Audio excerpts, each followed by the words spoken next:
Okay, so once upon a time there was this engine, and this engine's name was Thomas.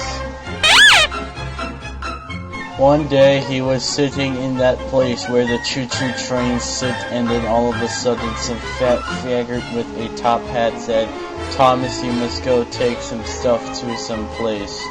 And then Thomas was like, "Okay," and then the fat dude was like, "Well, okay, thanks, bye." And so Thomas went off to the place. He then got over to the place that had the stuff that needed to be taken to the other place because that other place needed the stuff. So he went down and he coupled up to the train and he pulled and puffed and all that shit, and then he went away. Thomas was going really fast, faster than the speed of light.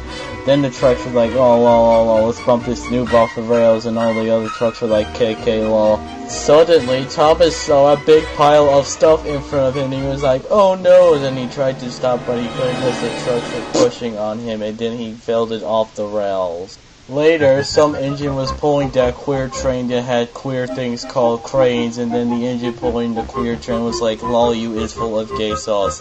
And then the fat dude was like, "What the fuck is up with all the noise out here?" And then he was like, "You have caused confusion and delay." And then Thomas was like, "Oh snap, I am sorry, sir." And he said, "You gotta do your job properly, boy."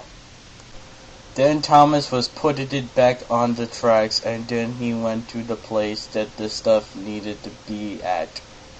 After that, the fat controller dude came out of nowhere, and he said, "Lol, well done, you are really useful engine." And Thomas was like, happy, and they all live happily ever after. The end.